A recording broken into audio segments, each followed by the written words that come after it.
We begin with the trail of destruction left by the one-time poster boy of Australian property development. David Baynie told families he was a builder they could trust, promising dream homes, but delivering nothing like it. Now taxpayers are forking out millions of dollars for his mistakes. How come there's been more than $3 million worth of insurance claims, Mr Baynie? I've got nothing to say. Mr Baynie? I've got nothing to say. I never want to hear that name again. 20 families hurt, one after the other. I think it's appalling. This is your chance to give us your side of the story. I've got nothing to say. I've got nothing to say. He might sound like a broken record, but this disgraced property builder is responsible for broken hearts and broken homes. And this is the handiwork of David Baynie. Great job, buddy. Really, really good. I'm off. It was just so hard to put on a brave face, knowing all the hurtful things that he'd done to my husband and me. There's water now leaking through the crack in the window. Testing would be one way to describe it. I've made some bad decisions. This is by far worse than anything I've ever done in my life. We've never seen anything on a scale like this before. On one hand, an incompetent builder who's triggered millions of dollars worth of insurance claims. On the other, a group of angry homeowners taking the very organisation set up to protect them to task. I cannot believe how bad they were. It was disgusting. They can see what a shocking builder he is. I think there has to be protection for the consumers. Where did you get your builder's license? No need to push through. Okay, I've got nothing to say. I've got nothing to say. You've left so many people in the lurch, Mr Baynie. I've got nothing to say. Meet David Baynie, the man in the middle of this maelstrom. I've got nothing to say. He's a former bankrupt whose wagon wheel of defunct businesses mirrors a Steve Smith century at the MCG. He also failed to put runs on the board in an aspiring political career. But David Baynie hasn't always been a walking disaster. At the turn of the century, he was a high-flying property developer basking in his early success. I'm a professional. I earn in excess of $100,000 per year. Cruising in convertibles and expensive suits and crunching big money deals, Baynie boasted banks were bending over backwards to fund his building projects. How they're treating you now? Oh, it's like the red carpet. Brash Baynie gave the image his stock was on the rise, starring in self-promoting videos. We like to start with a sit-down meeting and end with a standing ovation. Well, thanks, while Jono. enjoying the backing of celebrity TV presenter Ella Elias. The minute I met David, I knew that I could trust him. The Merc was replaced with a sleek black Bentley worth 200 grand. David Baynie appeared to be the man we could trust with one of the biggest financial outlays of our lives. I grew up on a construction site. My father was a builder. The construction site was my sandpit. But the sands were shifting beneath Baynie's burgeoning property empire. Behind the facade of building people's dreams, Baynie delivered nightmares. Martin was left with a torrent of headaches after he contracted Baynie to build his new home. Hey, David, how about that? Oh, the waterproofing's real good, isn't it? Poor waterproofing is just one of many glaring corner-cutting efforts by Baynie's subcontractors working for his Australian construction and building group.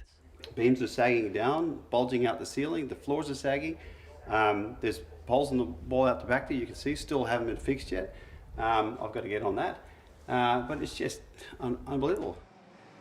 After paying Baynie around $460,000, Martin terminated the building contract, but struggled to find another builder to fix the mistakes. So he enrolled in a building course to finish his own home. Are you a builder? No, I'm an owner builder now, but I've had to get my owner builder's license to fix it. It's just outrageous. His first job, to replace that leaky upstairs balcony. Happy with the new home, doll? Well, this is the handiwork of our builder. It's really good. Done a real fine job here. That roof's probably going to cave in any second now, so it's dripping absolutely, just flooding in here. It's just been so traumatic. It's an absolutely terrible, it's been the worst experience of my life. Bob wanted to build a new house for his wife Sonia, but regrets hiring David Baynie to build it. Sonia and Bob say they paid Baynie around $500,000 for an unfinished home and a flooding basement. I had to get all these frameworks up. Again, the floor had to be redone, had to be reconcreted again to get it level. All the windows had to be put back in. It just went on and on, all the things that he just left. And It affected Bob greatly.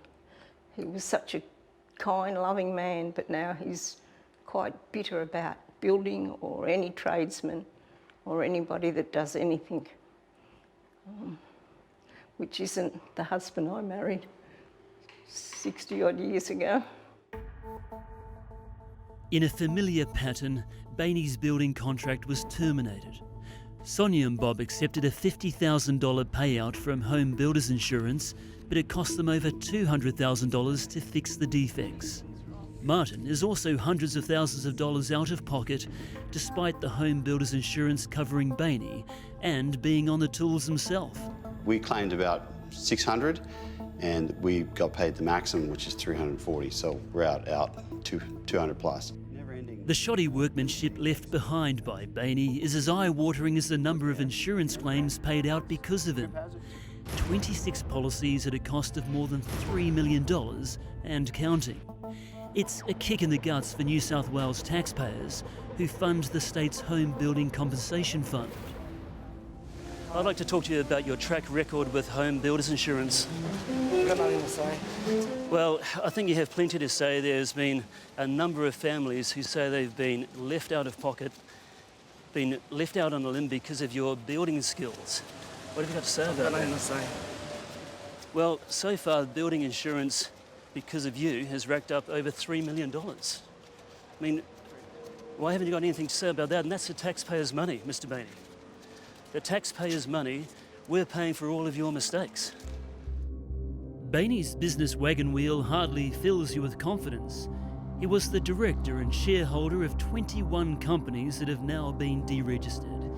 He's been bankrupt twice. 3 of his companies plunged into administration, including Lloyd Parker Constructions and the Australian Construction and Building Group, mainly responsible for more than $3 million worth of insurance claims. You've left so many people in the lurch, sir. Come on.